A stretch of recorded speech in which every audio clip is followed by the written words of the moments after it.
Hi friends, ఈరోజు మనం బోటి కూర ఎలా చేయాలో చూద్దామా.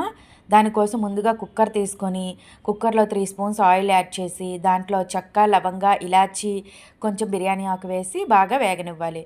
తర్వాత ఉల్లిపాయ ముక్కలు, కరివేపాకు వేసి వేగనివ్వాలి.